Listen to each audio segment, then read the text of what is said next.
बहुत पुरानी बात है। एक बहुत सुंदर नगरी के सामने दो भिक्षु अपने गुरुजी के साथ भिक्षा मांगते हुए गुजर रहे थे। तभी गुरुजी की नजर उस सुंदर नगरी पर पड़ी।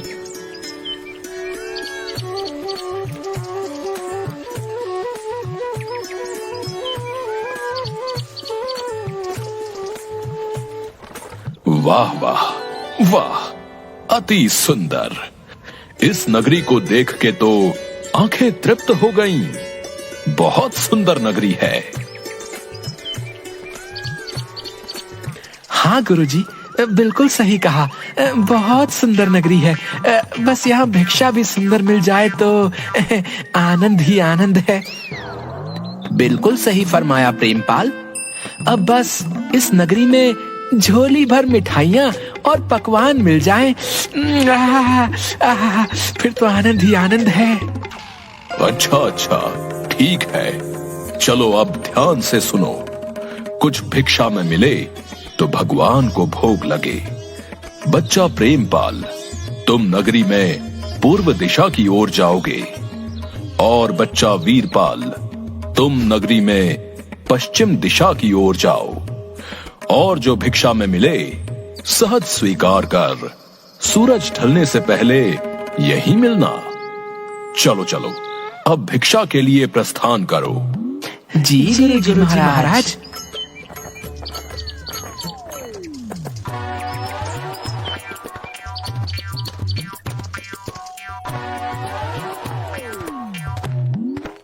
अरे वाह, चलो कोई तो दिखा। ऐसा करता हूँ, एक बार राशन का दाम पूछता हूँ। अगर सस्ता हुआ तो थोड़ा ले चलूंगा अपने साथ। गुरुजी महाराज बड़े प्रसन्न होंगे। क्यों बनिए, आटे का क्या भाव है? अरे अरे बाबा जी, प्रणाम बाबा जी। टके सेर बाबा जी। और चावल? वो भी टके सेर। और चीनी क्या भाव दी? टके सेर। सब टके सेर? ये सब सच है क्या? एक बार दूसरी दुकान में पूछ कर देखता हूँ, उधर का क्या हाल है।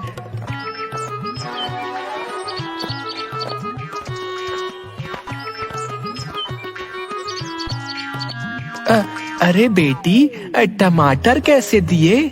टके सेर बाबा जी। और गोभी? टके सेर बाबा जी, ये भी टके सेर। और ये वाली? साधु महाराज, ये भी टके सेर दिया। अरे वाह वाह वाह, आनंद ही आनंद, सब टके सेर।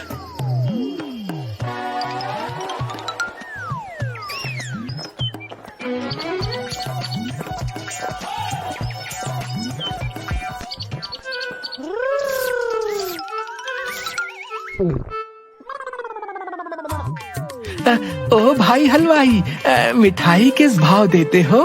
कौन हो? किस देश से आए हो? टके शहर की नगरी में क्या सोच के आए हो? कविता, तो हम कहाँ कम हैं, ये लीजिए।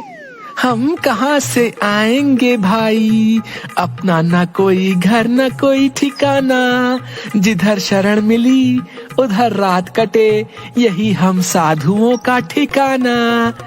अब जरा अपनी स्वादिष्ट मिठाई का मोल तो बताना। टके शहर बाबा, टके शहर, जो चाहो वो पाओ, मूल्य रहेगा टके शहर। ये क्या कहते हो हलवाई? सब टके सेर? सारी मिठाई टके सेर? वाह भाई वाह, नाम क्या है इस टके सेर की नगरी का हलवाई? बाबा अंधेर नगरी। वाह वाह भाई, अंधेर नगरी, चौपट राजा, टके सेर भाजी, टके सेर खाजा। तो बाबा कुछ लेना हो तो बताइएगा, क्या बंधवाऊं आपके लिए? बच्चा, मांगकर 5 पैसे लाया हूँ, सबकी मिठाई कर दो। हाँ,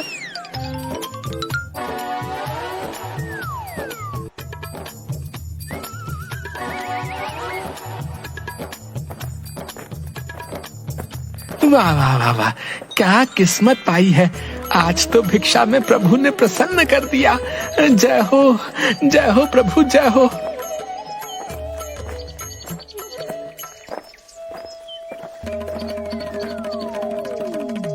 बच्चा वीरपाल, क्या भिक्षा लाए? गठरी तो बहुत भारी मालूम होती है। गुरुजी महाराज, 5 पैसे भिक्षा में मिले थे, उसी से गठरी भर मिठाई लाया हूँ। अरे बच्चा, 5 पैसे में गठरी भर मिठाई? ये कौन सी नगरी है? अंधेर नगरी, चौपट राजा, टके सेर भाजी, टके सेर खाजा। अरे राम राम राम राम, राम बचाए लाखों पाए। बच्चा, ऐसी नगरी में तो एक क्षण बिताना भी हमारे लिए उचित नहीं, जहां टके सेर भाजी और टके सेर खाजा बिकता है। गुरुजी, ऐसा तो संसार भर में कोई देश नहीं है जहां 2 पैसे पास रहने से मजे से पेट भरता है। मैं तो इस नगरी को छोड़कर नहीं जाऊंगा। हाँ, देख बच्चा, पीछे पछताएगा। मैं तो इस नगरी में एक पल भी नहीं रहूंगा। देख, मेरी बात मान, पीछे पछताएगा। मैं तो जाता हूँ, पर इतना कह देता हूँ कि कभी संकट पड़े तो याद करना। देख वीरपाल, क्यों जिद करता है? जब गुरुजी ने कहा चल, तो चल यहाँ से। यहाँ रुकना उचित नहीं। अरे जा जा चिपको कहीं का, चिपका रहे अपने गुरुजी से। मैं तो इस नगरी में पेट भर खाऊंगा। तू भूखा भिक्षा मांग, मैं नहीं जाने वाला।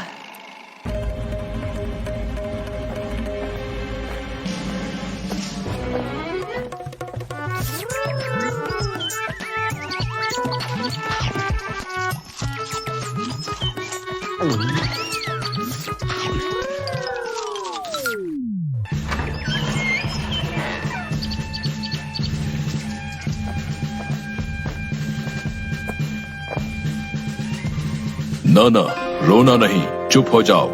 बताओ बताओ, क्यों रो रहे हो? महाराज, कल्लू बनिए की दीवार गिर पड़ी, सो मेरी बकरी उसके नीचे दब के मर गई।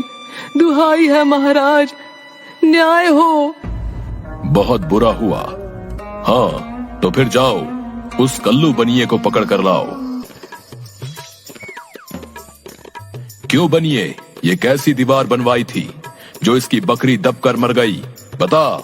महाराज, मेरा कुछ दोष नहीं, कारीगर ने ऐसी दीवार बनाई कि गिर पड़ी, इसमें मेरा कुछ दोष नहीं। ये तो बेकसूर है, छोड़ दो इसे और कारीगर को पकड़ कर लाओ। हाँ, सारा किया धरा उसी का है। क्यों कारीगर, इसकी बकरी क्यों मर गई? महाराज, मेरा कोई कसूर नहीं, चूने वाले ने चूना ही ऐसा खराब बनाया कि दीवार गिर पड़ी। अच्छा, तो ये बात है। खैर, उस चूने वाले को बुलाओ। क्यों चूने वाले, तुमने कारीगर को खराब चूना क्यों दिया? बताओ, नहीं तो तुम्हारी खैर नहीं। महाराज, मेरा कुछ दोष नहीं, भिश्ती ने चूने में पानी ज्यादा डाल दिया, इसलिए चूना कमजोर हो गया होगा। हाँ। अच्छा, अब समझ आई बात। उस भिश्ती को लाओ हमारे सामने।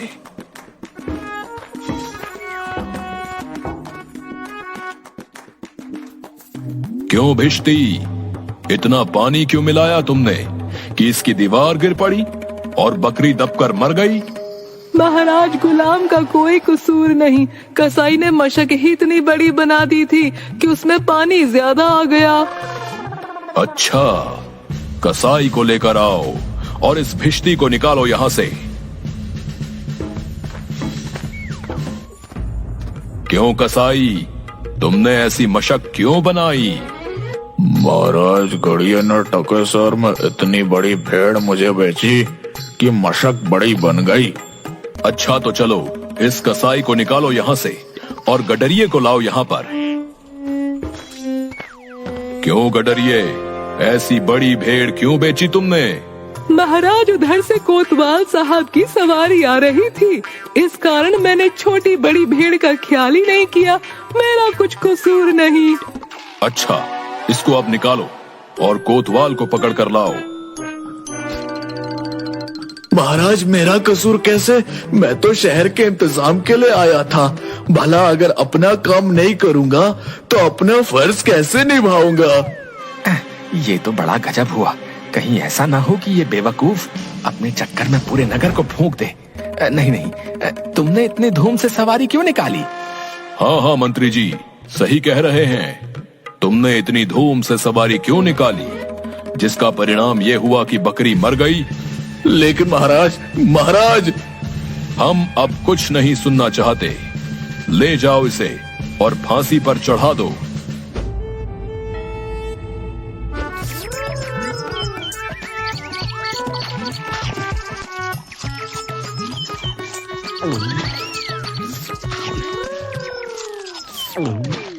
गुरुजी भी ना मुझे इस खूबसूरत नगरी से जाने को बोल रहे थे।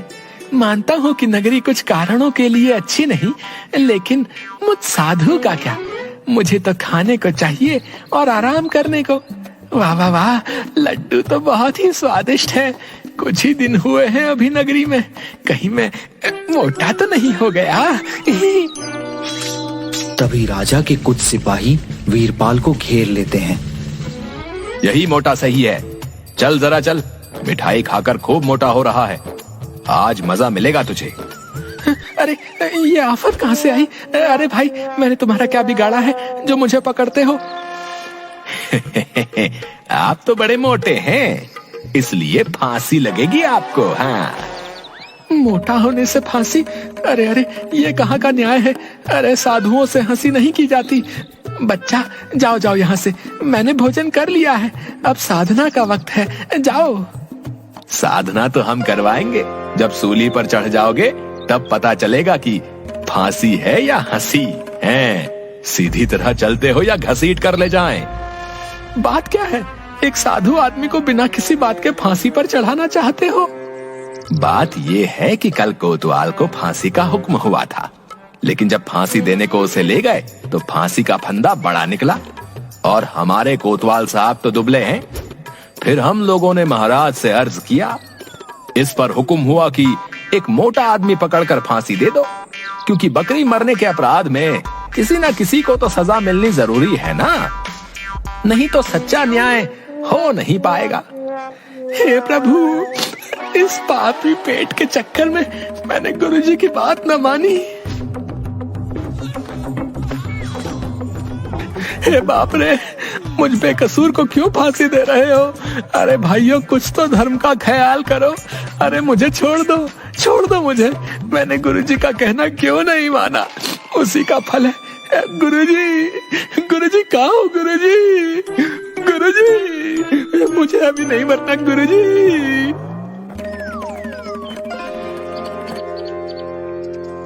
अरे बच्चा वीरपाल, तेरी ये क्या दशा है? गुरुजी, दीवार के नीचे बकरी दब गई, जिसके लिए मुझे फांसी दी जा रही है। गुरुजी, बचाइए मुझे गुरुजी। अरे बच्चा, अरे मैंने तो तुझसे पहले ही कहा था, ऐसे नगर में रहना ठीक नहीं, लेकिन तूने मेरी बात नहीं मानी। मैंने आपका कहा नहीं माना, उसी का फल मिल रहा है मुझे। बचाइए गुरुजी, बचाइए। देख बच्चा, डर मत। सुनो सब, मुझे अपने शिष्य को अंतिम उपदेश देना है। तुम लोग जरा किनारे हो जाओ। इसके बाद तुम जो कर रहे थे वो कर लेना। अब हटो पीछे।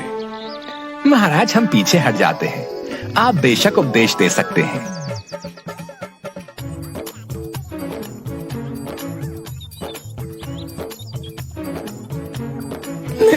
तब तो गुरुजी, हम अभी फांसी पर चढ़ेंगे।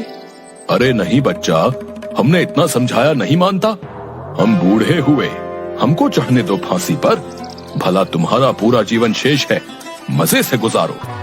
नहीं गुरुजी, स्वर्ग जाने में बूढ़ा जवान क्या, आप सिद्ध हैं गुरुजी। आपको गति अवगति से क्या मतलब? मैं चढ़ूंगा फांसी पर।